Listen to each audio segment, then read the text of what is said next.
வணக்கம். இன்றைக்கி ஒரு ஸ்பெஷலான ஒரு குழம்பு, முடக்கத்தான் கீரை குழம்பு. எப்போவும் ஒரே மாதிரி சமைக்காமல் கொஞ்சம் வித்தியாசமாக ட்ரை பண்ணலாம் வாங்க. ஃபஸ்ட்டு ஒரு பிடி முடக்கத்தான் கீரையை க்ளீன் பண்ணி வச்சுக்கோங்க. ஒரு சின்ன எலுமிச்சைப்பழ அளவு புளி, 20 பல் பூண்டு, 1 ஸ்பூன் மிளகு. சட்டியில் 2 ஸ்பூன் நல்லெண்ணெய் போட்டு சூடு பண்ணியிருக்கேன்.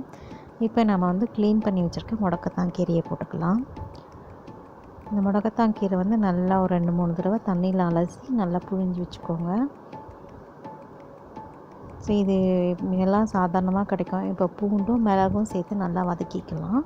புளியை நம்ம லாஸ்ட்டாக போட்டு வதக்கிக்கலாம். இந்த முடக்கத்தான் கீரை முன்னெல்லாம் எல்லா நீர்நிலைகள் பக்கத்துலேயும் கிடைக்கும். ஆனால் இப்போல்லாம் கிடைக்கிறதில்ல. நம்ம கீரைக்காரர்கிட்ட சொல்லி வச்சோம்னா அவங்க வாங்கிட்டு வந்து தருவாங்க. இப்போ இதை நல்லா வதங்குது. இப்போ கடைசியாக புளி சேர்த்துக்கலாம். புளி கொஞ்சம் லைட்டாக வதங்கினா போதும், கொஞ்சம் சாஃப்டாகிற அளவுக்கு. அதுக்கப்புறம் இதை நல்லா ஆற வச்சுட்டு நம்ம ஒரு மிக்ஸி ஜாரில் போட்டு அரைச்சிக்கலாம். இது நல்லா ஆறட்டும். இது ஆறினதுக்கப்புறம் நம்ம நல்லா அரைச்சி ஒரு பேஸ்ட் மாதிரி எடுத்துக்கலாம். இப்போ நம்ம அதே சட்டியில் ஒரு 2-3 ஸ்பூன் வரைக்கும் நல்லெண்ணெய் யூஸ் பண்ணிக்கலாம். நல்லெண்ணெய் சூடானதுக்கப்புறம் நம்ம 1/4 ஸ்பூன் கடுகு போடுறேன். கடுகு லைட்டாக பொரிஞ்சதுக்கப்புறம் ஒரு 1/4 ஸ்பூன் சீரகம், அப்புறம் கொஞ்சமாக வெந்தயம். இதுக்கு நம்ம நிறைய வெந்தயம் சேர்க்க வேண்டாம், கொஞ்சமாக வெந்தயம் சேர்த்தா போதும். வெந்தயம் நல்லா இதெல்லாம் பொரிஞ்சதுக்கப்புறம் ஒரு பெரிய வெங்காயம் கட் பண்ணி போட்டுருக்கேன். சின்ன வெங்காயம் இருந்தால் ரொம்ப நல்லாயிருக்கும். என்கிட்ட இப்போ சின்ன வெங்காயம் இல்லை, அதனால் நான் பெரிய வெங்காயம் யூஸ் பண்ணுறேன். இங்கே சின்ன வெங்காயம் யூஸ் பண்ணிங்கன்னா ஒரு பிடி சின்ன வெங்காயம் சேர்த்துக்கோங்க.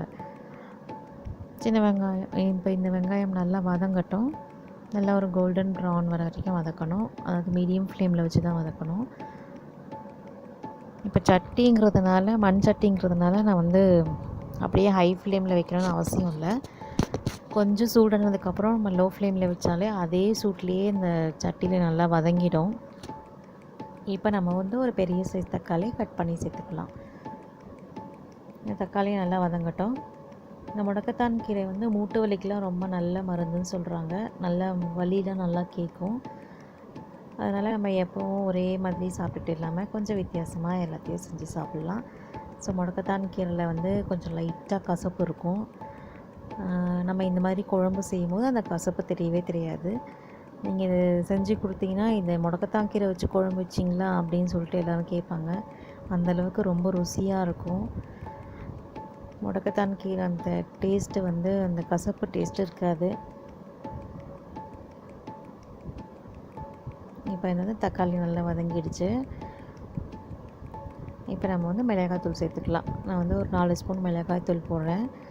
எலுமிச்சைப்பழ அளவு புளி எடுத்துக்கும், அதனால் ஒரு 4 ஸ்பூன் போடுறேன். அப்புறம் ஒரு 1/4 ஸ்பூன் மஞ்சத்தூள், அப்புறம் தேவையான அளவு உப்பு போட்டுட்டு நல்லா ஒரு பெரட்டி உடனே நம்ம தண்ணி சேர்த்துடணும். நல்லா ஒரு 2-3 பெரட்டிட்டு தண்ணி உடனே சேர்த்துடணும். இல்லைனா அந்த மிளகாத்தூள் தீஞ்சு போயிடும். அப்புறம் உங்களுக்கு குழம்பு நல்லா சுவை இருக்காது. இப்போ நம்ம அரைச்சி வச்சுருக்க இந்த பேஸ்ட்டை இந்த குழம்புல சேர்த்துடலாம்.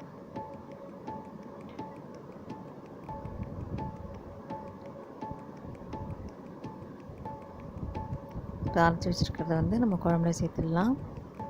இது சீக்கிரமாக ரெடி ஆகிடும் அந்த குழம்பு.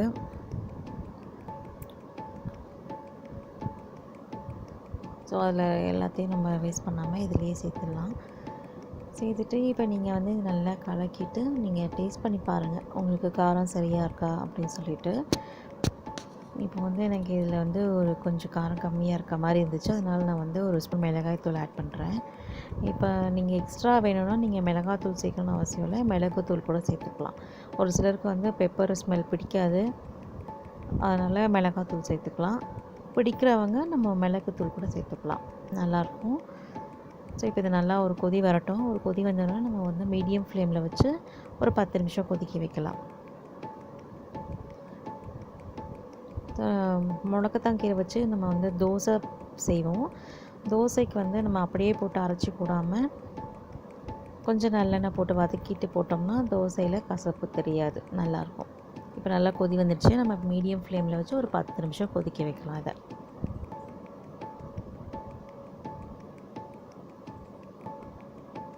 ஸோ இது நல்லா கொதிச்சிடுச்சு. இப்போ எண்ணெய் பிரிஞ்சு வருது. இப்போ நம்ம இந்த ஸ்டேஜில் கொஞ்சம் 1/4 ஸ்பூன் மேலே பெருங்காயத்தூள் சேர்த்துட்டு நம்ம வந்து ஆஃப் பண்ணிடலாம் ஸ்டவ்வை. இந்த மண் சட்டிங்கிறதுனால ஸ்டவ் ஆஃப் பண்ணதுக்கப்புறமும் நல்லா கொச்சிட்டே இருக்குது. ஸோ இதில் நம்ம குழம்பு செய்யும்போது ருசியாக இருக்கும் ரொம்ப. முடக்கத்தான் கீரை குழம்பு ரெடி ஆகிடுச்சு. நீங்கள் செஞ்சு பார்த்து எப்படி இருக்குன்னு சொல்லுங்கள். நன்றி.